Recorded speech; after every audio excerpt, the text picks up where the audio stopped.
kambal na nagbebenta ng sampagita sa simbahan, nagmakaawa sa isang gwapo at mayaman na doktor. Nakita nga nila upang may pagamot ang ina nilang may sakit. Laking gulat ng doktor nang makilala ang ina ng 2 bata. Ito ang babaeng nakasiping niya noon. Paano nga ba nangyari ito? Maaga pa lang rinding-rindi na nga ang tenga ni Benedict sa ina. Sanay na naman siya pero hindi niya pa rin maiwasang mabingi at magsawa sa sinasabi ng sariling ina sa kanya. Anak, 30 years old ka na, pero wala ka pa rin asawa't anak. Paninermo ng ina kay Benedict habang naglalakad sila papasok ng simbahan. Mom, I don't have time for that. Simpleng sagot na lamang ni Benedict. Totoo naman yung sinabi niya. Bilang doktor, wala nga siyang oras para maghanap ng asawa at magkaroon ng pamilya. Halos kalahati ng buhay niya ay sa pag-aaral at pagdodoktor na nga umikot. Nakakainis kang bata ka. Kung alam ko lang na magiging ganito ka, sana hinayaan na lang kitang maging tambay noon para may anak at asawa ka na ngayon. Sabi pa nga ng ina niya, napailing na nga lamang si Benedict. Alis na nga po ko. Paalam na nga lamang ni Benedict nang mahatid niya sa loob ng simbahan ang ina. May pasyente pa pong naghihintay sa akin. Sabi nga lamang niya. Kitang-kita niya ang pagsungit nga ng ina. Puro ka pasyente, pasyente. Naiintindihan ko naman ang trabaho mo pero reklamo nga nito. Hindi naman natapos ang sasabihin. Ma'am, doktor po ako. Pinuso po ang sagot nga ni Benedict at napangiti na nga lamang. Humalik muna siya sa pisngi ng ina sa katuluyang umalis na. Pagkalabas ng simbahan, agad na nagdire-diretso nga nang lakad si Benedict papunta sa parking lot. At nang bubuksan na nga sana niya ang pintuan ng sasakyan, nang mabilis siyang matigilan nang may 2 bata ang lumapit sa kanya. Nang nakatitigan nga niyang mga to, laking gulat pa nga ni Benedict nang makitang kambal pala sila. Hi kids! Nakangiting bati pa nga ni Benedict sa kambal. Mahilig kasi siya sa bata lalo na. Pidya naman siya. Anong ginagawa niyo rito? Nasaan ang parents niyo? Tanong pa nga ni Benedict. Hello po Sir Pogi! Ako nga po pala si Lia at siya naman po si Leo. Doktor po kayo? Sunod-sunod na tanong nga ni Lia. Napakulutang noon ni Benedict dahil sa naging tanong nga nito. Yes! Sagot ang lamang ni Benedict dahil para sa kanya wala namang masama sa naging tanong ng bata. Bakit mo pala natanong? Tanong nga ni Benedict. Kanina nga lamang ang gulat niya nang lumulod bigla ang kambal sa kanya at humawak parehas sa binti niya. Sa gulat hindi kaagad siya nakapagsalita o gumalaw. Doktor, tulungan niyo po ang mama namin. Ilang araw na po siyang may sakit eh. Ilang araw na po kaming nahihirapang magkapatid. Pagmamakaawa pa nga ni Lia. Agad namang nataranta si Benedict nang makitang umiiyak na ang 2 bata. Mabilis niyang itinayo ang mga to. Yumuko siya ng bahagya para makapantay niya ang kambal. Shh, huwag ka nang umiyak. Pagpapatahan niya sa 2 bata, awang-awa na agad siya. Kailangan po kasi ni mama ng doktor, kawawa naman po si mama. Lumuluhan na saad nga ni Leo. Malalim ang buntong hininga ni Benedict, tsaka tumutungo. Nasaan ang mama niyo? Tanong niya sa kambal. Alam ni Benedict na may trabaho pa nga siya pero hindi niya kayang iwan ang kambal. Pakiramdam niya, pinabayaan niya ang anak niya, oras na iwan niya basta ang 2 bata. Sa bahay po, ito lang po pera namin. Gamutin niyo po si mama, please po. Ito po yung ipon namin, oh. Galing pa po yan sa alkansya naming piggy bank. Sabi pa nga ni Lia, tinabot kay Benedict ang isang plastic bag na may laman ng mga barya. Tumango na nga lamang si Benedict at tinanggap niya ang plastic. Tumango-tango siya. O sige na, Sakay na kayo, pupuntahan natin ang mama niyo. Nakangiti niyang utos sa kambal. Agad namang sumunod ang mga to sa kanya at sumakay sa sasakyan. Hindi napigilan ni Benedict ang matuwa dahil ramdam niyang tiwalang-tiwalang bata sa kanya. Kinuha niya ang cellphone niya at agad na tinawagan ang number ng kaibigan niyang doktor na si Rage. Rage, sabi niya, agad na sagutin niya ng kaibigan ng tawag. Off ka today, di ba? Pwede bang salihin mo muna ang mga pasyente ko ngayon? May emergency kasi eh. Pakiusap nga ni Benedict. Teka, siraulo ka ba? Off na eh, tapos ipapasalin mo sa akin yung pasyente mo? Sagot naman ni Rage sa kanya. Alam niya naman na hindi galit ang kaibigan. Bakit ba? Hindi ka naman usual na nagpapasa ng trabaho ah. Napaka-workaholic mo nga eh. Nagtatakang tanong nga ni Rage. Pasensya na talaga. May emergency ako and also pasabi kay Dr. Avila na may pasyente akong dala para sa kanya.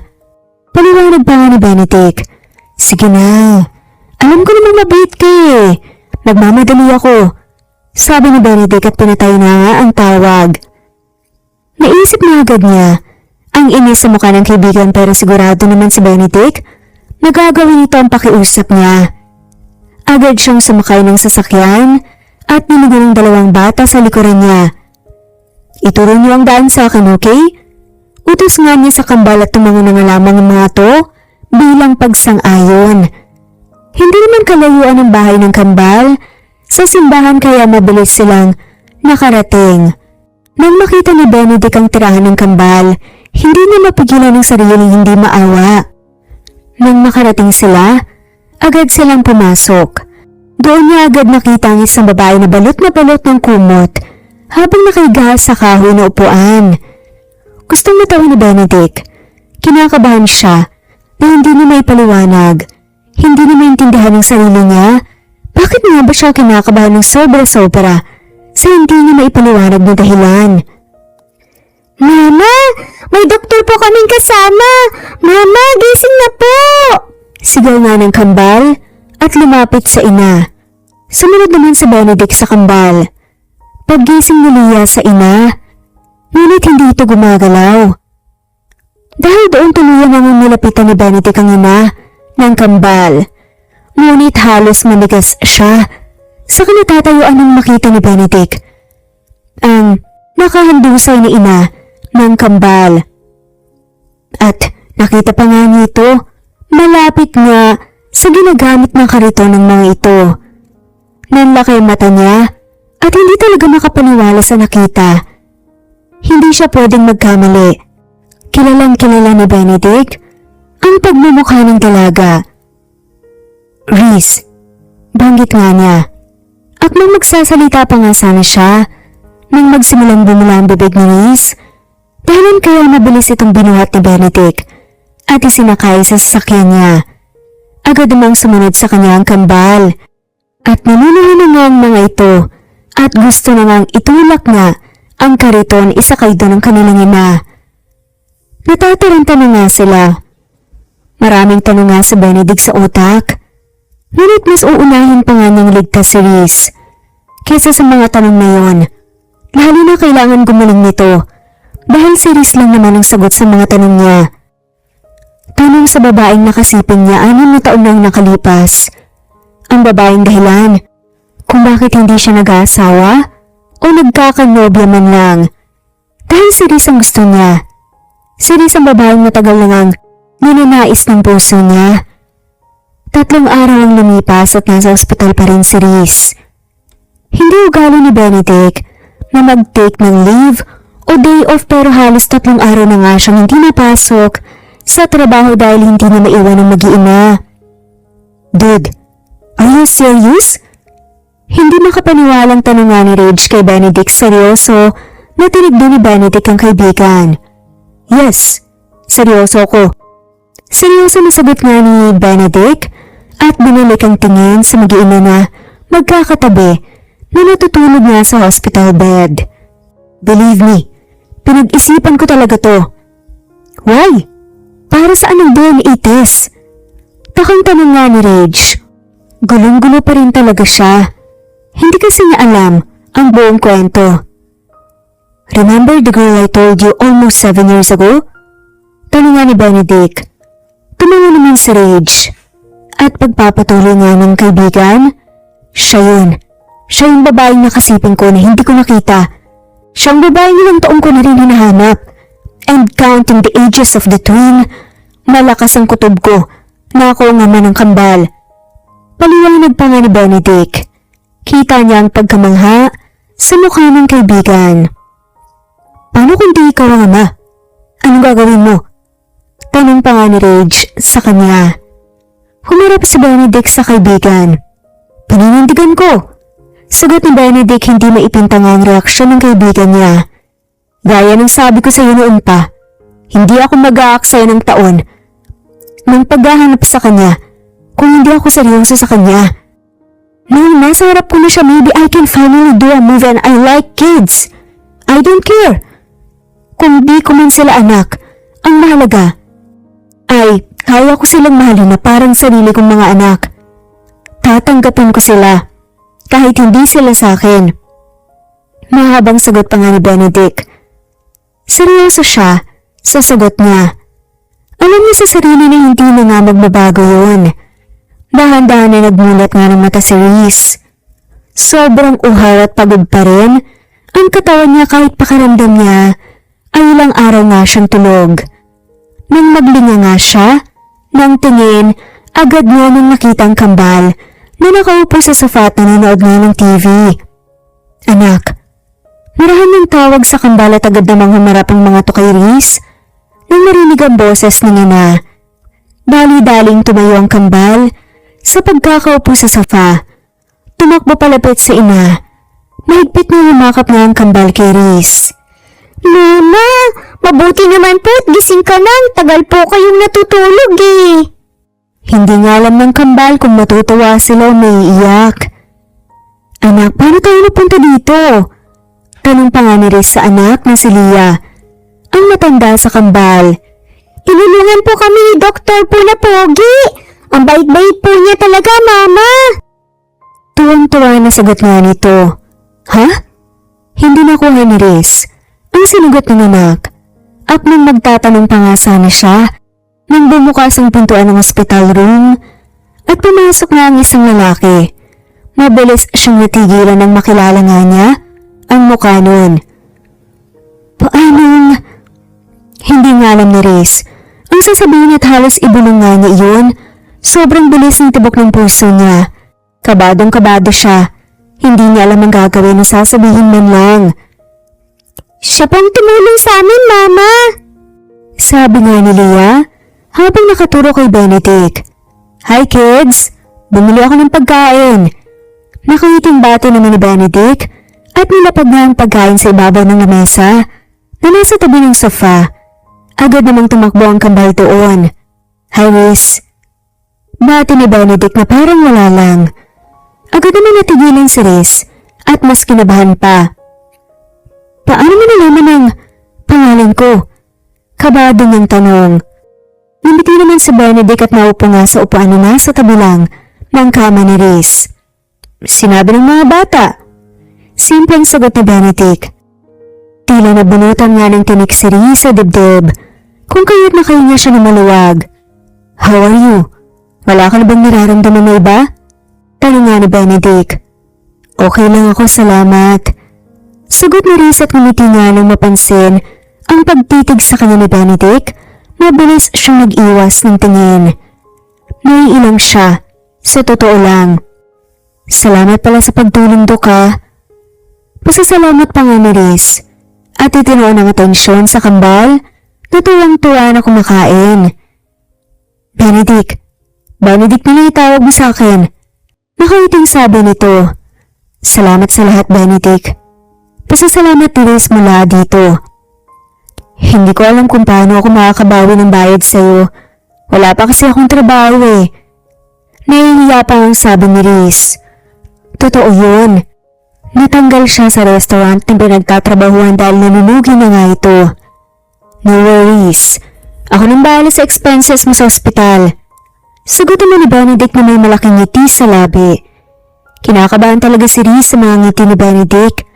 Pakiramdam niya may alam nga ito sa sikreto niya. Natatakot siya na malaman ni Benedict na siyang babaeng nakasiping niya noon. Kilala ni Reese si Benedict. Hindi niya makakalimutan ang mukha ng ama ng kambal niya. Wala akong trabaho? Tanong nga ni Benedict. Tumango naman kaagad si Reese bilang sagot. Nahihiya man siya at kinakabahan ay ayaw naman niyang maging bastos. "Ben, I have a job offer for you." Saad niya kaagad ng lalaki. "Ha? Ano naman yun?" Takang tanong naman kaagad ng babae at kailangan na kailangan talaga ni Reese ng trabaho. Sa totoo lang, kaya may parte sa kanya na interesado talaga siya. Lalo na't may dalawa siyang anak na papasok na rin. "Kahit ano, tatanggapin ko." Saad nga nito. "Well, kakalipat ko lang kasi sa kondo ko na need ka sa bahay." Sagot ni Benedict sa kanya. "If you want, sa akin ka na magtrabaho. Libre bahay and foods. Plus, ako rin ang bahala sa pagpapaaral ng kambal." Offer pa nga ni Benedict sa kanya. Hindi naman kaagad nakasagot si Reese. Natatakot nga siya na baka mabuko nga siya ni Benedict. Mabuko ang sikreto niya tungkol sa anak nila ngunit kailangan niya talaga ng trabaho at ayaw niya na mahirapan nga ang anak niya. Idagdag pa niya na kailangan niyang makabawi sa nagawang tulungan ni Benedict sa kanya at parang wala na nga siyang utang na loob dito. Lihim na lumunok na nga lamang si Reese. Tsaka tumingin kay Benedict na kanina pa naghihintay nga ng sagot niya. Sige, pagsang-ayon na nga lamang ni Reese. Sa tingin niya naman hindi siya kilala ni Benedict. Sa tingin niya hindi nga nito malalaman ang sekreto niya. Kailangan lang ni Reese ang trabaho kaya niya gagawin to para makabawi siya at para sa mga anak niya. Isang buwan ang lumipas simula nang mamasukan nga nakasabay si Reese kay Benedict.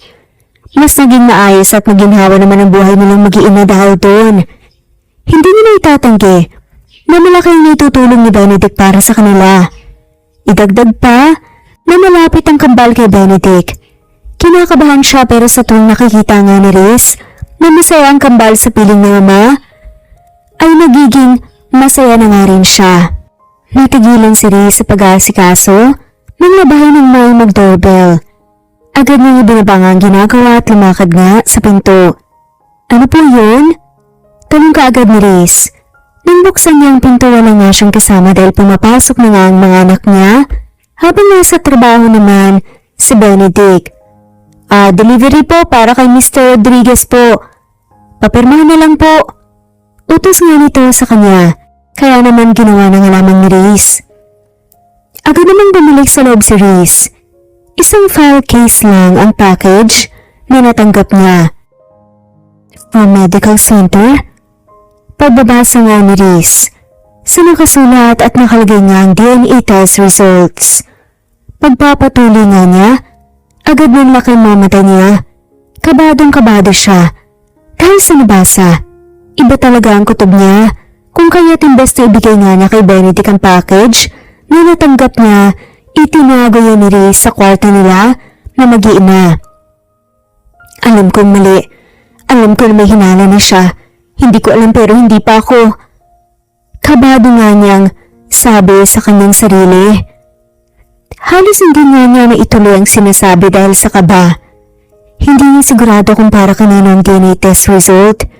Ngunit malakas ang kutob ni Reese. Naniniwaramdaman nga si Benedict. At kailangan nga niya itong itago. Kailangan niya itago ang pruweba. Hindi pa siya handa at ayaw nga niyang sabihin ang katotohanan at natatakot siya sa posibilidad na mangyari. Lalo na ngayon. Ngayon lang nakita ni Reese na masaya ang mga anak niya. Ayaw niya naman sirain nga kaagad ang kasiyahan na meron ng mga anak niya. Kaya handa si Reese na gawin ang lahat para sa ikakasaya ng mga anak niya. 2 linggo na nga lumipas at 2 linggo na nga rin umaakto si Reese na walang alam. Reese, ayaw mo bang mamasyal? Tanong nga ni Benedict dahil 2 lang silang naiwan sa kondo. May sahod ka naman and also you can take a day off. Seryoso na sabi pa nga ni Benedict. Hindi na. Maikling sagot ni Riz. Saka numiti. Para sa mga bata na lang ang sweldo ko. Sa kanila ko naman talaga nilalaan yun eh. Dagdag na sabi pa nga ni Riz. Wait, why are you always like that? Seryosong tanong nga ni Benedict kay Riz. Natigilan naman si Riz sa pagluluto. Ha? Anong ibig mong sabihin? Kunot mo ang tanong niya. Yan, ganyan. Why are you so selfless? I mean, you don't have to worry para sa mga kailangan ng anak mo dahil handa naman ako nagustusan ng mga bata. For me, the twins are my children. Mahaba na saad pa nga ni Benedict. Natigilan nga si Riz. Ganun talaga kapag yun ka. Mahinahong sagot naman ito. Naiintindihan naman niya kung bakit nasabi yun ni Benedict. Pero sagot nga nito, kapag ina ka na, ang nasa utak mo lang naman talaga ay ang kaligtasan at kinabukasan ng mga anak mo. Dagdag pa nga nito. Totoo naman lahat ng sinabi niya. Nang ipagbuntis nga niya ang kambal, natutunan na nga ni Riz maging madamot para sa sarili niya. Lalo na't hindi siya tinanggap ng magulang niya. Kaya naman sa murang edad kumakayod na nga siyang mag-isa noon kahit buntis siya para sa kanilang mag-iina. Laking pasalamat na nga lamang talaga niya noon. May kaibigan siyang tumulong sa kanya kahit papaano. How about, let's go sa mall. Ngayon, my treat.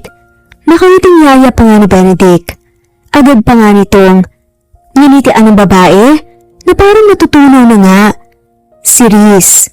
Agad din ang umalingiling ang babae at hiyang-hiya na nga siya kay Benedict dahil napakarami na nga nitong maitulong sa kanya. At alam ni Riz na marami pa nga siyang kasalanan sa binata kung kaya't mas nahihiya nga siya. Why? Kunot ang tanong ni Benedict. Tumayo ito sa pagkakaupo at lumapit nga kay Riz. Napataras naman si Riz sa kinatatayuan. Look, kung nahihiya ka, don't be. Hayaan mo naman na maramdaman mo yung ipinaparamdam ko sa'yo. Yung pinaparamdam sa'yo ng iba na hindi masama ang pagbigyan ng sarili. Pagpapaliwanag ni Benedict kay Riz at ngumiti ng malaki. Nakakahiya ka si Ben eh. Hindi mo naman ako obligasyon pero sobra-sobra na ang ginagawa mo para sa akin. Para sa amin. Grabe na rin yung mga nagagastos mo lalo na sa mga bata nakakahiya naman. Kung pati ako gagastusan mo. Pagpapaliwanag nga ni Riz. Gustong-gusto niyang tanggihan lahat ng alok ni Benedict pero sadyang makulit talaga ang binata. It's fine. Sagot nito sa kanya at ngumiti ng malaki. Hinawakan ni Benedict ang kamay niya dahilan para mapalingon siya roon. Let's go? Tanong nga nito. Pero may trabaho ka pa. Katwiran pa rin ni Riz. Umaasa na mababago pa nga niya ang isip ni Benedict. Ayoko maging abala, Ben.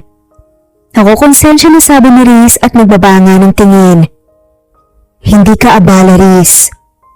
Mahinahin na sabi ni Benedict. Dahilan para magangat nga ng tingin si Riz. Let's go? Ako nang bahala sa'yo, okay? Kalmado na sabi ni Benedict. Huminga ng malalim si Riz at tumungo na nga lamang. Sigurado naman siya na wala na nga siyang magagawa. Alam niyang napilit si Benedict at no choice na nga talaga siya. Halos sumakit na nga ang ulo ni Riz sa kakaikot nilang dalawa ni Benedict sa mall at mas sumasakit ang ulo niya tuwing nakikita niya ang presyo ng mga pinagbibili ni Benedict para sa kanya at para sa kambal. Ben, tama na.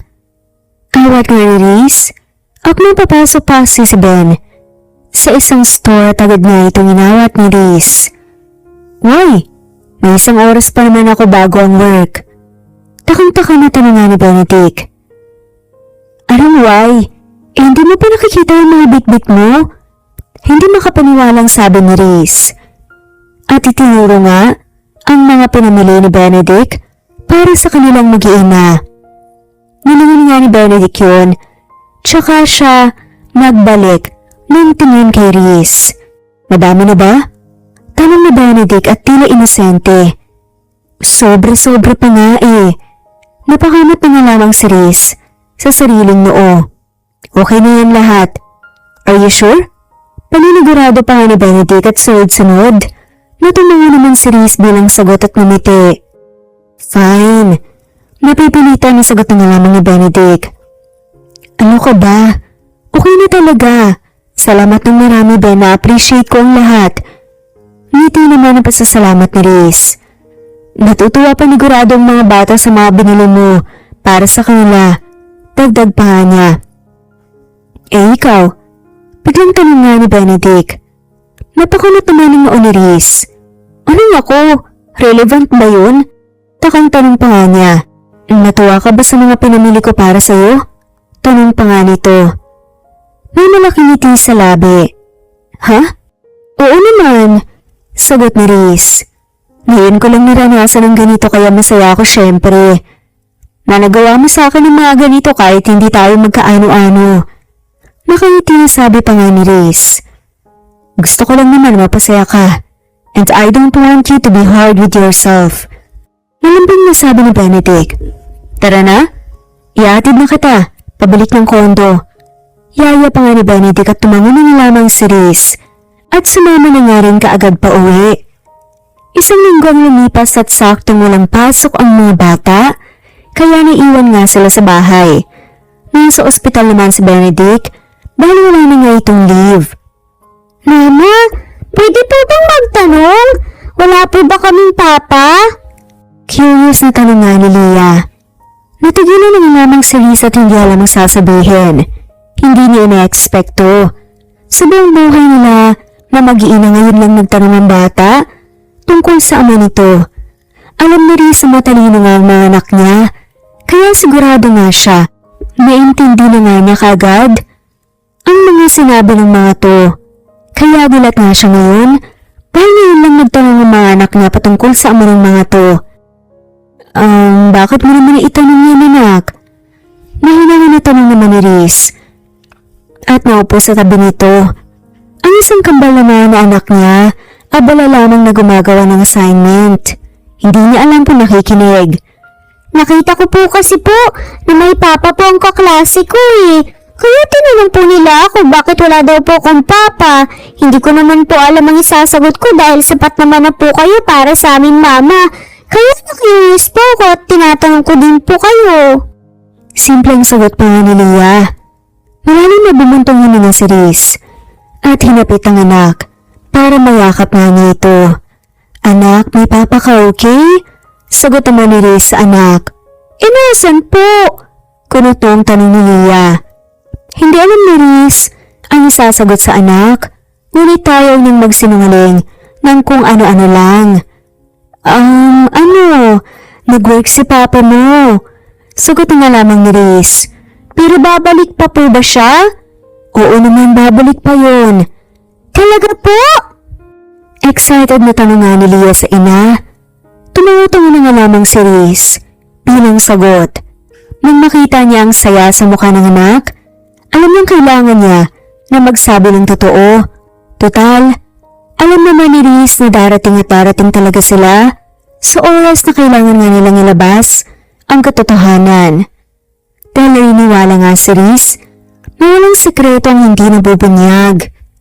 Gusto niyo na ba siyang makita? Tanong nga ni Riz sa anak at tipid na ngumiti. Sunod-sunod naman na tumango na nga lamang si Riz sa kanyang mga anak.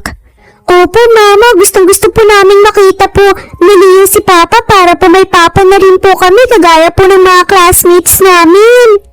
Tuwang-tuwa na sagot nga ni Leah sa ina. Ngumiti naman si Riz at tumango.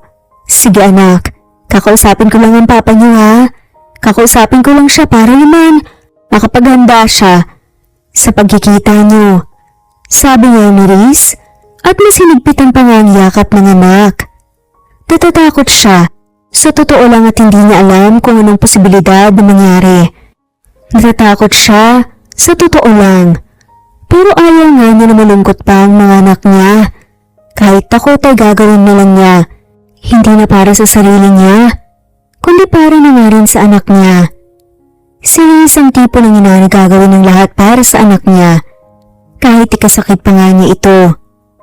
Halos 2 linggo muna ang pinalipas nga ni Riz bago siya nagpasya na sabihin kay Benedict ang tungkol sa mga anak nilang dalawa. Kabado at takot nga siyang nakaupo sa sofa ng kondo ni Benedict. Sakto na wala nga ang anak nila dahil may pasok ang kambal habang uuwi pa lamang si Benedict galing sa night shift nito. Oh, hi! Nakangiti na bati kaagad ni Benedict sa kanya nang siya agad ang makita nito pagkapasok at takot nga si Riz na hindi nga niya magawang magsalita. Masaya na nga sana siya sa buhay na meron nga sila at hindi na may tatanggi na masaya na siya kasama si Benedict sa araw-araw. Pakiramdam niya, may katuwang at kakampi na nga siya. Kaya natatakot siya na magbagong lahat. Sa oras na nalaman na nga ni Benedict ang totoo. Are you okay? Nag-aalala na tanong nga ni Benedict sa kanya. Nang tuluyan itong nakalapit at agad namang ngumiti si Riz at tumango. Pwede ba tayong mag-usap? Kabado na tanong nga ni Riz. Agad naman na tumango nga si Benedict bilang sagot. Ibinaba nito ang bag at coat sa sofa. Siya kanaupo sa tabi ni Riz. About what? Curious na tanong nga ni Benedict. Are you sure you okay? You look pale. Nag-aalala pa rin na tanong nga ni Benedict. Malalim na buntong hininga ang pinakawalan ni Riz. Hindi niya alam kung paano sisimulan na hindi niya magawang titigan ng maayos si Benedict. Dahil natatakot nga siya sa magiging reaksyon nito. Ayaw niyang masaktan nito lalo na alam niya kung gaano naging mabait at mabuti na tao sa kanila na mag-iina si Benedict. Riz, tawag sa kanya ni Benedict dahilan upang bumalik siya sa wisyo. Hindi ba na itanong mo sa akin kung nasa na naman ang kambal? Paano na lang nga nasabi ni Riz? Tumango na nga lamang si Benedict bilang sagot. Hindi ba kita ang sagot noon? Hindi. Bakit? Bumalik na ba siya? Nagpakita na ba siya? Sunod-sunod na tanong nga ni Benedict. Hindi sumagot si Riz. Bagkus, kinuha niya ang tinatago niyang DNA test results na alam niya na matagal nang hinahantay ni Benedict. Kitang-kita niyang kumunot ang noo ng binata habang tinatanggap ang inaabot niya. Bakit na sa'yo to? Taka na tanong nga ni Benedict.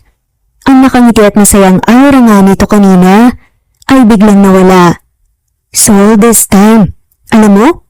Nagalit sa tono nga ng pagtatanong nito. Kinakabahan na tumango-tango si Riz bilang sagot. Bakit hindi mo sinabi? Dahil ba tamang hinala ko?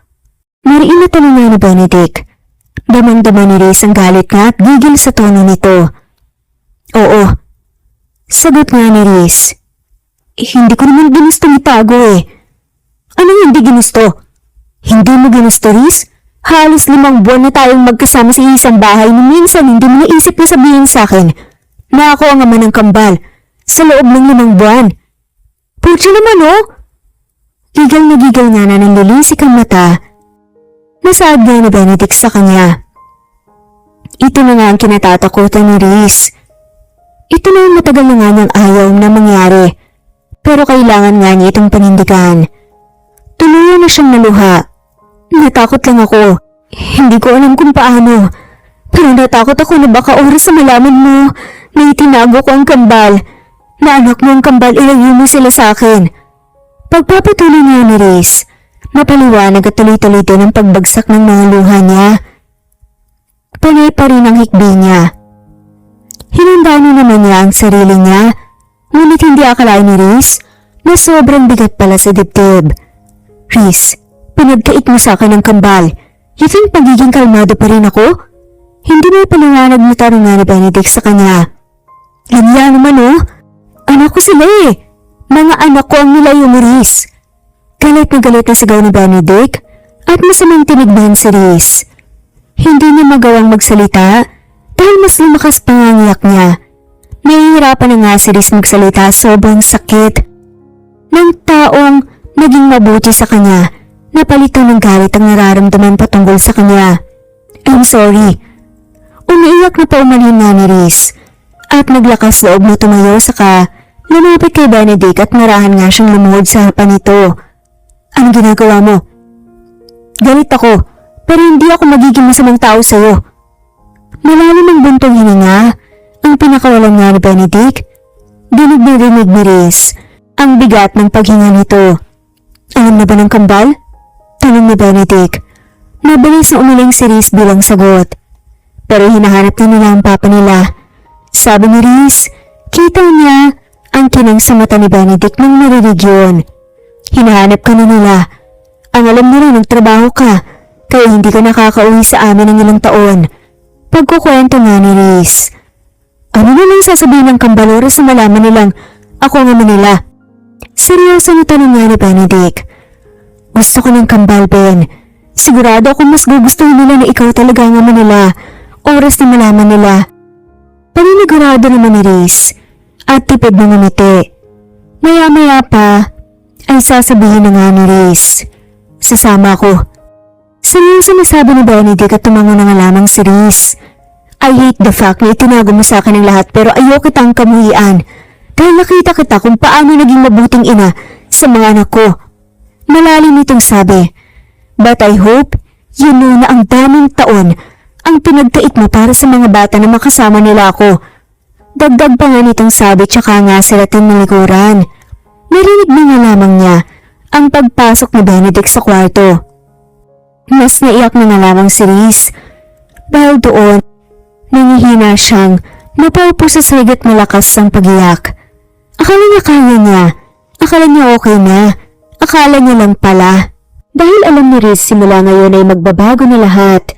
Hindi niya alam pero sobra-sobra siyang nasaktan sa mga salitang binitawan ni Benedict sa kanya. At naiintindihan naman niya iyon. Hindi niya lang mapigilan ng umiyak at masaktan dahil ang taong kakampi niya at ang taong naging malapit sa puso niya ay siyang tinatalikuran na siya ngayon dahil sa kasalanan na ginawa niya. Kinakabihan pagkatapos nila kumain ay agad na kinausap ni Riz ang kambal kasama si Benedict. Sa totoo lang ay hindi niya alam kung ano magiging reaksyon ng kambal. Ngunit alam niya, maiintindihan pa rin siya ng mga ito. Mga anak, may gustong sabihin si Mama sa inyo. Panimula ni Riz tahimik naman at tumango na nga lamang kambal at nakinig lang. Dahil parang seryosong ina nila. Hindi ba gusto niyo na malaman sino ang papa niyo? Tanong nga ni Riz at tipid na ngumiti. Kita niya kung paano nagliwanag ang mukha ng kambal. Tapos na po work si Papa? Excited na tanong pa nga ni Leah. Makakasama na po ba natin si Papa? Oo. Sagot ni Riz at kinakabahan talaga siya. Mga anak, makinig ng maayos, okay? Paalala nga ni Riz sa kambal. Tumango naman ang kambal bilang pagsang-ayon. Si Papa niyo kasi may naging misyon siya, kaya hindi niya kaagad nasabi na siya ang Papa niyo. Pero ngayon, tapos na ang misyon ni Papa, kaya pwede na siyang magpakilala sa inyo. Pagpapaliwanag pa nga ni Riz. Sa kambal at tumayo naman si Benedict, mula sa isang sofa at nilapitan ng kambal. Kitang-kita nilang dalawa ang gulat sa mata ng kambal. Si Tito Doctor po ba si Papa? Gulat na gulat nga na tanong ni Leo at tumango naman si Riz bilang sagot. Mama, ang misyon po ba ni Papa ay tumulong po sa mga tao kaya hindi po siya nagpakilala kaagad sa amin? Wala po ang astig! Si Papa po pala yung superhero natin eh! Inusulante na sad pa nga ni Leah at tumango na lamang si Riz. Hindi makapaniwala sa sinabi ni Leah. Leah, I'm sorry if ngayon lang makakabawi si Papa. Sabi ni Benedict sa kambal at pinanood na nga lamang naman ni Riz ang mag-ama. Pero hindi naalis si Papa, okay? Dito lang ako. Malambing na sabi ni Benedict at niyakap ang kaambal. Agad naman naluha si Riz nang makita ang pagluha ng mag-aama. Tumayo siya sa pagkakaupo at lumabas sa balcony ng kondo. Hindi niya kaya panoorin ng mag-aama. Hindi niya mapigilan na hindi sisihin ang sarili niya dahil pakiramdam ni Riz ay dahil sa kanya kung kaya't ganoon ang nararamdaman ng mag-ama. Nakasalanan niya lahat kung bakit nangungulila ang kambal sa ama nito. Isang buwan ang lumipas simula nang malaman ni Benedict at ng kambal ang totoo. Wala naman masyado nagbago, parang normal na buhay pa rin nila noon. Ngunit hindi tulad ng dati, nasa kambal lang ang atensyon ni Benedict. Bihira lang siya nito kausapin. Madalas pa ay tungkol lang sa kambal. Naiintindihan naman ni Riz iyon. Nagtatampo lang yan, pero hindi siya magtatanong ng sama ng loob. Kulit na napalingon nga, si Riz sa gilid nga niya nang marinig niya ang boses ng ina ni Benedict. Nasa mansyon nga sila ng magulang ni Benedict dahil pinakilala nito ang kambal. Kakausapin ka rin yan. Naghahanap lang yan ng tamang oras. Nakangiti na sabi nga ng ina ni Benedict. Tipid na ngumiti si Riz. Hindi na po ako maasa. Ang mahalaga po sa akin ay masaya ang kambal sa piling ng ama nila. Malungkot na saad nga ni Riz at nilingon ng mag-aama na masayang nagsiswimming.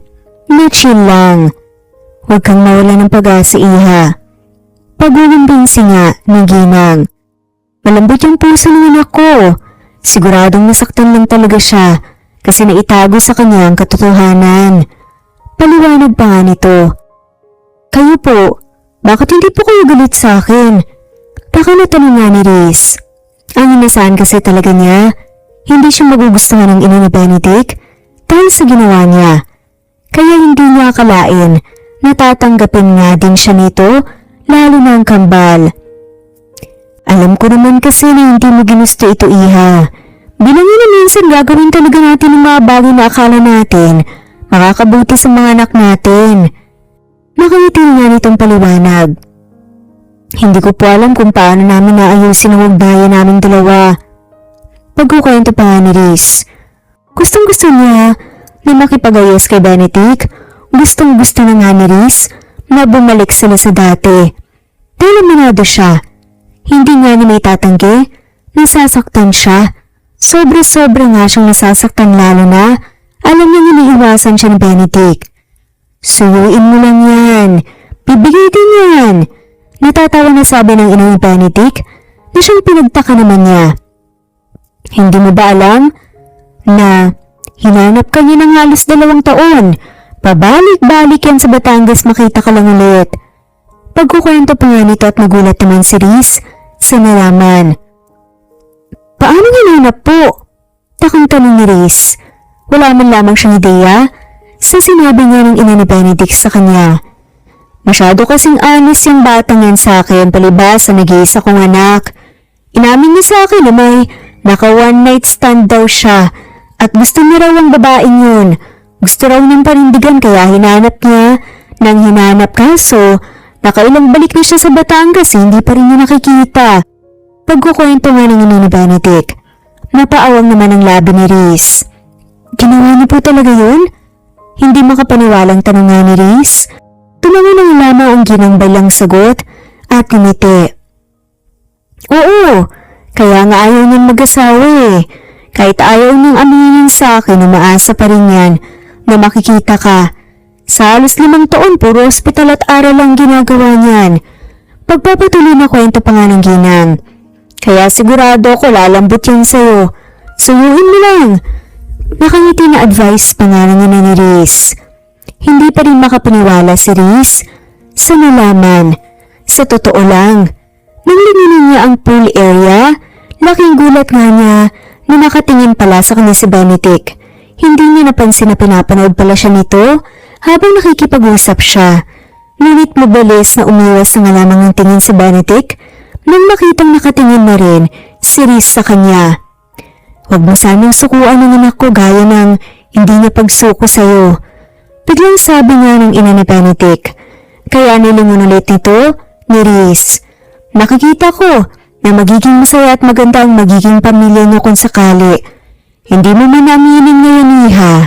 Alam ko may nararamdaman ka para sa anak ko. Nakangiti na sabi ng ginang at tinapik ang balikat niya. Nagpaalam ito na papasok na. Nilingon ni Riz si Benedict na ngayon ay masayang nakikipaglaro na nga sa mga anak nila. Malalim ang buntong hininga na ginawa ni Riz. Tama naman ang ina ni Benedict at sumasang-ayon si Riz doon.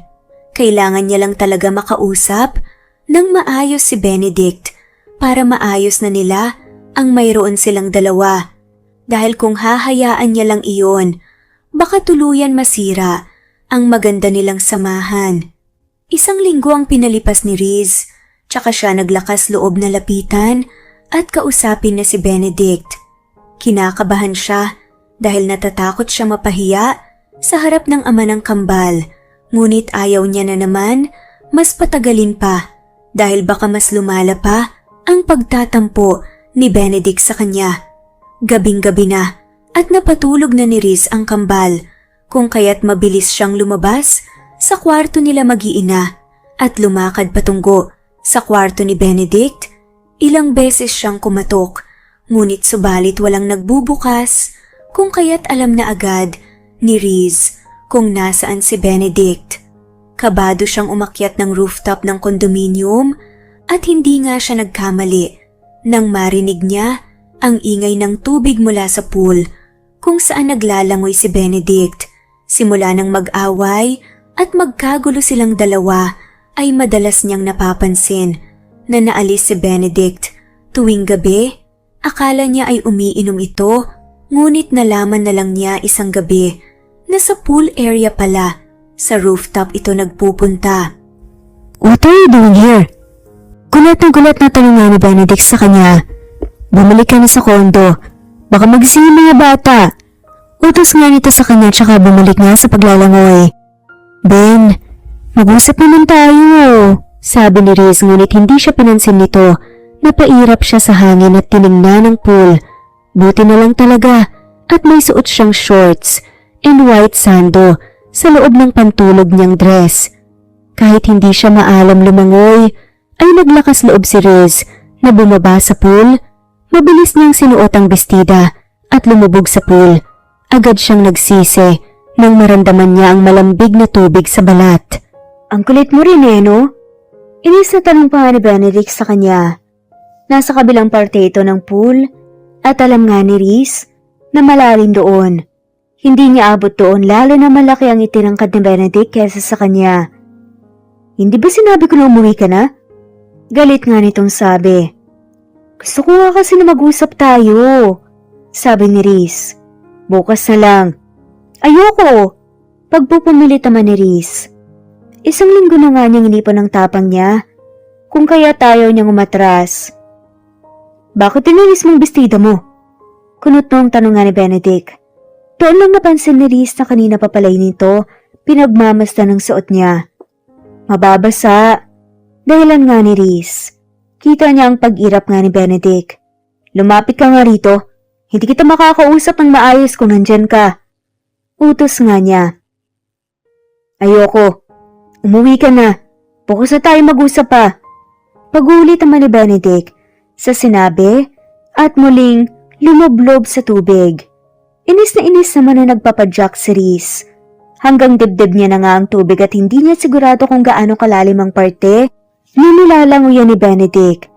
Pero kung kailangan niyang magsakripisyo gagawin niya para lamang magkaayos sila. "Ben," kinakabahan niyang tawag sa pangalan nito.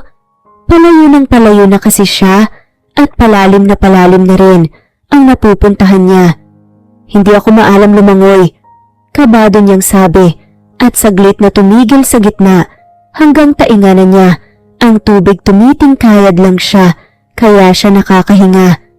"Ben," hindi niya natapos ang sasabihin nang may sumulpot bigla sa likuran niya.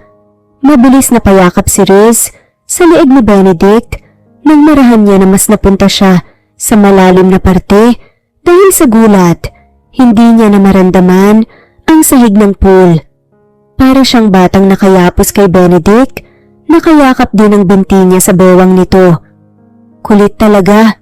Ramdam niya ang inis sa boses ni Benedict. "Ilalaglag kita."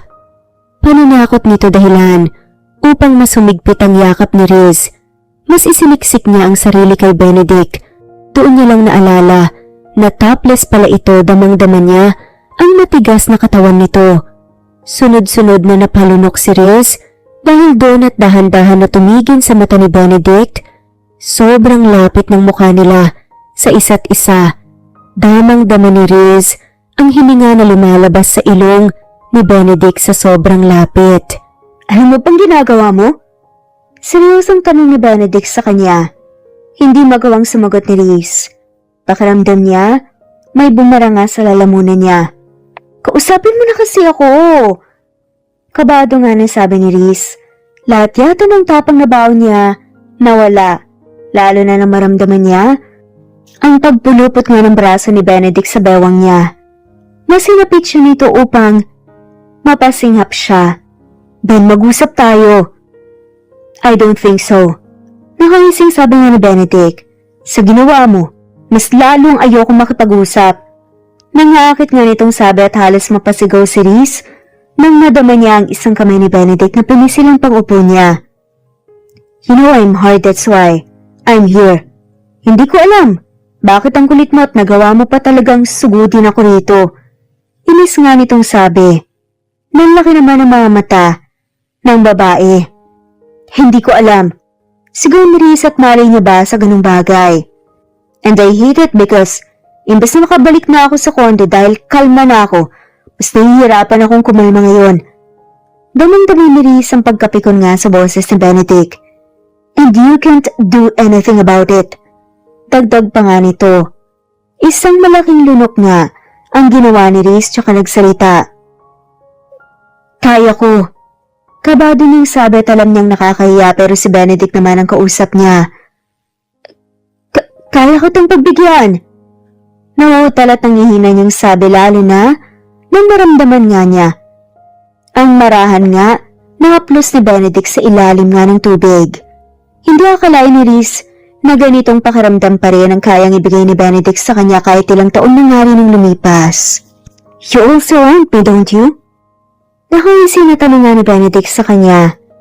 At malaking ngumiti. Napasigaw naman si Riz nang mas buhatin siya ni Benedict ng maayos at hawakan itong dalawang pangupo niya. So anong kaya mong gawin para matulungan ako, ha? Tanong nga ni Benedict at halatang nangaakit. Kabadong-kabado si Riz. Sa totoo lang pero hindi na nga siya bata para lumayo sa mga ganitong sitwasyon. Sunod-sunod na lunok nga ang ginawa niya at mas niyapos nga ang sarili kay Benedict. Maraming inilapit ang labi sa labi nga nito at lakas loob na hinalikan siya. Nung una marahan lamang ang halik na ginagawa niya ngunit nang mapansin ni Riz na hindi gumagalaw si Benedict kumiwalay siya. Ayaw mo ba? Kabado niyang tanong. Huwag kang magsisisi. Oras na hindi ako makapagbigay, Riz. Kung alam mo lang gaano ako nagtiis araw-araw, wag lang akong bumigay sa'yo. Seryosong nga nitong sabi, at agad nga na sinunggaba ng halik si Riz.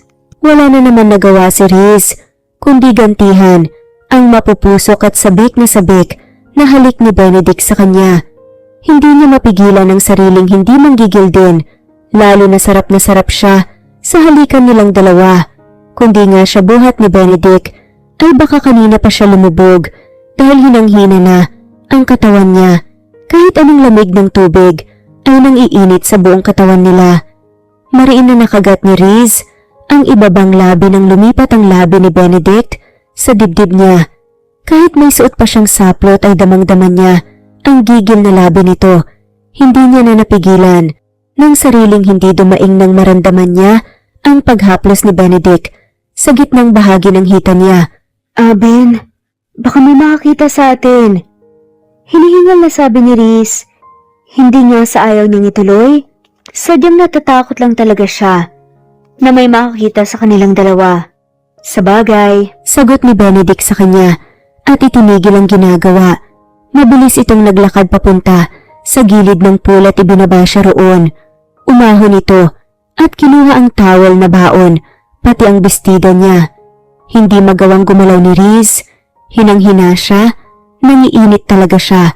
Akmang tatayo sana siya nang mapaupo muli siya. Lambot na lambot ang binti niya. Narinig niya naman ang mayabang na pagngisi ni Benedict. Masama niya itong tinignan. Yan pa lang ang ginawa ko. Hinang-hina ka na? Nakaising nga nitong sabi. Paano pa kaya ang gagawin ko sa'yo sa kwarto ko? Nangaakit pa nga nitong sabi. Gulat naman si Riz sa narinig. Mabilis nga siyang napatili nang buhatin siya bigla ni Benedict. Paharap. Ano akala mo? Tapos na tayo? Tumatawa pa nga nitong sabit kinakabahan tuloy ng sobra-sobra bigla si Riz. Baby, we're not done yet. Wala pa tayo sa exciting part. Sad pa nga nito. Sabi nito, bago siya binigyan ng halik sa labi at saka nagsimula maglakad paalis ng rooftop. Kabado man ngunit alam ni Riz na gusto rin niya ang gagawin nilang dalawa. Kinabukasan ay sobrang sakit ng katawan ni Riz nang magising. Gising na ang diwa at katawan niya ngunit hindi niya magawang gumalaw mula sa pagkakahiga sa kama. Hanggang ngayon ay damang-dama pa rin ni Riz ang gigil at pananabik ni Benedict sa kanya kagabi. Hindi niya akalain pagkatapos ng ilang taon ay muli niyang mararanasan iyon at talagang sa lalaking nakauna pa sa kanya, ang ama ng kambal. Hinatid ko lang ang kambal. Sabi nga ni Benedict sa kanya nang makita nga siya nitong gising. Kakapasok lang nito sa kwarto at naupo nga sa tabi niya. Kamusta ng pakiramdam mo? Tanong nga nito at ramdam nga niya ang concern sa boses nito. Ewan, ang sakit eh. Simple nga niyang sagot. Linis na rin naman si Riz dahil tanda nga niyang pinaliguan muna siya ni Benedict bago nga siya tuluyang nilamon ng antok. Ben, masuyong tawag nga ni Riz sa kanya. Yes, baby? Tanong nga sa kanya ni Benedict at humiga ulit ito at yumakap sa bewang niya. Isiniksik nga ang mukha nito sa leg niya. Okay na ba talaga tayo? Kabado nga na tanong nga ni Riz. Hindi niya kasi alam kung ayos na ba talaga sila dahil sa tingin niya hindi naman talaga sila nag-usap ng masinsinan at ginawa lang nila ang kagabi. Yes, I'm sorry if nagtagal ang tampuhan natin. Malambing na sabi ni Benedict sa kanya at hinalikan ng pisngi niya. Nagtampo lang talaga ako but doesn't mean I don't love you. Mahal mo ko? Tanong nga ni Riz at gusto niyang matuwa na hindi maipaliwanag. Tumango na nga lamang si Benedict bilang sagot. Of course, matagal na. Hindi ba obvious? Sagot pa nga ni Benedict. Ikaw, mahal mo ba ako? Tanong naman ito sa kanya. Napangiti naman si Riz at marahan nga na umikot paharap kay Benedict. Yumakap siya, sabay sabing, oo naman. Hindi ko alam kung kailan nagsimula basta alam ko mahal kita. Hindi ko naman ibibigay muli ang sarili ko sa iyo kung wala eh. Seryosong sagot ni Riz. I'm so sorry dahil tinago ko sa iyo ang matagal kong nararamdaman. Paghingi niya ng paumanhin. It's alright, baby. Sabi naman ni Benedict at mas yumakap pa nga sa kasintahan. We do mistakes and we learn from it basta no more secrets, okay? Paalala pa nga nito. Tumango na nga lamang si Riz. No more secrets. Mahal kita, Ben. Mahal din kita, Riz. Malambing na sabi ni Benedict na siyang kinangiti na nga lamang ng malaki ni Riz. Tama nga ang ina ni Benedict. Kailangan lang suyuin ni Riz si Benedict dahil noon pa man, mahal na nito si Riz. Ilang buwan ang lumipas at hindi na mabilang ni Riz kung ilang beses na may nangyari sa kanila ni Benedict. Hangang-hanga na siya dahil kahit doktor si Benedict ay nagagawa pa rin nito ang ganitong bagay. Baby, bakit kailangan mo pa kasi mag-work sa labas? Masayang tanong nga ni Benedict sa kanya. Nakayakap ito sa kanya habang nanonood sila ng movie. Sa kwarto na nga ni Benedict natutulog si Riz. Simula pa noon. Mahal, ayoko naman iaasa sa iyo lahat. Sagot naman ni Riz at umayos nga ng pagkahiga. Tsaka hindi pa naman ako sigurado kung magtatrabaho talaga ako eh. Dagdag pa nga nito. Wag na lang. Tutol naman ni Benedict sa kasintahan. Walang magbabantay sa mga bata. Pagdadaylan pa nga nito at natawa na nga lamang si Riz dahil alam niyang nagdadaylan lang ito. Wag ako ah. Natatawang sabi ni Riz. Tuwing umaga naman ang trabaho ko sa cafe. Uuwi din ako saktong uwian ng mga bata, wala akong shift tuwing Sabado at Linggo. Kaya please, payagan mo na ako magtrabaho. Pakiusap pa nga ni Riz sa kasintahan. Bumuntong hininga na nga lamang si Benedict at wala na nga itong nagawa pa, kundi ang tumungo na nga lamang bilang pagsang-ayon. Ayaw namang tutulan ni Benedict ang kalayaan ng kasintahan. Kahit alam niyang kaya niya naman na buhayin ang mag-iina niya, at alam niya din sa sarili na may pinanghahawakan nga si Riz para sa sarili. Basta, kung kaya wag pilitin, okay? Paalala pa nga ni Benedict sa kasintahan at mas natawa na nga lamang si Riz. Naiintindihan nga ni Riz na ayaw lang talaga siyang pagtrabahuin ni Benedict. Sa dami kong naging trabaho sa buhay ko, walang-wala sa akin ang pagiging waitress, Ben. Kaya wag ka na mag-alala, okay? Paalala nga niya. Fine. Sagot na nga lamang ni Benedict. Basta, kapag ayaw mo na magtrabaho, wag ka na magtrabaho. Hindi ako nagdoktor para maghirap lang kayo. Sabi nito, napangisi na lang si Riz at napailing. Madalas talaga ay nayayabangan siya sa kasintahan. Halos 2 linggo ang lumipas, simula nang magtrabaho si Riz. Noong una ay maayos naman ang pagtratrabaho niya. Madali niya nakasundo ang ibang namamasukan, maliban na lang kahapon kung kailan dumating ang anak na nagmamay-ari ng pinagtratrabahuhan nila. Ayaw naman ni Riz mag-assume, ngunit pakiramdam niya malaki ang galit sa kanya ng anak na babae ng boss nila na si Sheila. Riz! Malakas ang sigaw na tawag nga kay Riz ni Sheila. Dali-dali namang itinigil ni Riz ang ginagawa at tumakbo nga. Papunta nga sa loob ng kitchen kung saan niya narinig ang sigaw. Bakit po? Hinihingal niyang tanong. Maghugas ka rito. Utos nga nito sa kanya at itinuro nga ang tambak na hugasin. Mama ko na po. Saad nga ni Trina, ang dishwasher talaga ng cafe na pinagtatrabahuan nila. Trabaho ko naman po talaga to eh. Sabi pa nga nito. Mataray na tinignan nga ni Sheila, si Trina. Huwag kang mangailam rito, pwede ba? Mataray na sabi ni Sheila at humarap nga kay Riz. Ikaw ang maghugas dito. Siguraduhin mo na matatapos mo lahat ng yan bago matapos ang shift mo. Masungit na utos pa nga nito, saka sila nilayas. Napabuntong hininga na nga lamang si Riz. Lakas talaga ng problema nun. Sada nga lamang nito, sabay bumuntong hininga. Kung di nga lang niya nire-respeto ang ina ni Sheila na boss nila, baka nakapatol na nga si Riz sa inis. Sorry hingi ng tawad na nga lamang ni Trina kay Riz. Tipid na ngumiti naman si Riz sa katrabaho. Okay lang. Simpleng sagot ni Riz. Ayaw niya naman madamay ang mga katrabaho niya, lalo na alam at ramdam ni Riz na sa kanya mainit ang dugo ni Sheila. Hindi niya alam kung bakit at ano ang dahilan nito. Gustuhin man ni Riz magtanong, ngunit ayaw niya na lumaki pa ang gulo sa pagitan nila. Hanggang kaya niya magtiis ay gagawin niya. Tutal para sa kanya, ang mga inuutos ni Sheila sa kanya ay mga normal na gawain lamang. Bakit kaya ang init ng ulo sa iyo ni Ma'am?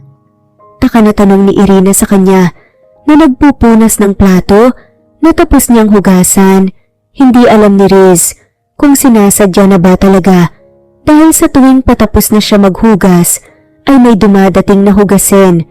Kalahating oras na lang ay out niya na at kailangan niya na makaalis agad dahil susunduin pa ni Riz ang kambal. Hindi ko rin alam. Sagot nga ni Riz pakaramdam niya. Nabunutan siya ng tinik sa dibdib ng matapos na nga niyang lahat ng hugasin. Sabi pa naman nila mabait ang anak ng boss natin. Nung nakita ako parang kaaway na ang tingin sa akin. Dagdag pa nga ni Riz at napailing. Baka ingit sa'yo. Sabi naman ni Rina. Natawa na nga lamang si Riz. Ano namang ikakaingit niya sa akin? Natatawa na tanong ni Riz habang nagpupunas ng kamay. Hinubad na niya ang suot na apron at naglakad sa locker room nila. Kinuha niya ang gamit niya at handa na sana lumabas ng kitchen nang biglang pumasok si Sheila na galit ang mukha. At saan ka naman pupunta? Galit na tanong nga ni Sheila kay Riz nang makita niya itong nakabag na. Hindi pa tapos ang shift mo, diba? Galit na sabi nito. Ma'am, 5 minutes na lang po tapos na ang shift ko. And also, ginawa ko na po ang mga trabaho ko na hindi ko naman po kailangan gawin ngayon. May mga anak pa po akong susunduin eh. Tila naubos na nga ang pasensya na sabi ni Riz. Nilagpasan na nga lamang siya ng babae. Wala na siyang pakialam kung mawalan kaagad siya ng trabaho. Pero ayaw niyang mag-antay ang kambal sa kanya. Ngunit mabilis na pahinto sa paglalakad si Riz. Nang makalabas siya sa kitchen, ay nakita niya si Benedict kasama ang ina nito. Agad siyang lumapit sa mga ito. Gulat na gulat dahil hindi niya inaasahan na makita ang mag-ina. Magandang hapon po. Magalang nabati nga ni Riz sa ina ni Benedict at nagmano. Bakit po pala kayo nandito? Tanong niya. Narinig ko kasi na dito ka pala nagtatrabaho, iha. Pag-aari ito ng kaibigan ko kung kaya't gusto sana kitang kamustahin. Nakangiti na sagot nga ng ginang. Tipid na ngumiti naman si Riz. Maayos naman po ang trabaho ko rito. Hindi ka ba ginugulo ni Sheila? Gulat na nilingon nga ni Riz ang boyfriend. Bakit kilala mo yun? Takang-taka nga niyang tanong. Well, iha, that is why I'm visiting you because nalaman ko na umuwi na pala ang buruhan na anak ng kaibigan ko, which is si Sheila. Ang ex-fiancé ng anak ko na hindi pa rin makamove on lalo na ngayong nalaman niya na may karelasyon na si Benedict ulit. Mahinahon na paliwanag ng ginang kay Riz. Napaawang naman ang labi ni Riz. Nakuha niya na agad. Bakit mainit ang dugo sa kanya ni Sheila? Ngayon ay alam na niya ang rason bakit ganito sa kanya ang anak ng boss nila. Tita Belle, hindi niyo naman sinabi na pupunta pala kayo rito. Sabay-sabay nga silang napalingon nang biglang sumipot si Sheila. And why are you talking to this waitress? Mataray na tanong pa nga nito. Stop acting like that, Sheila. Inis na sabi nga ni Benedict. I know kilala mo si Riz, ang girlfriend ko. Dagdag pa nga nasabi ni Benedict at hinawakan ng kamay ng kasintahan. Kitang-kita ni Riz kung paano nagalit ang mukha ni Sheila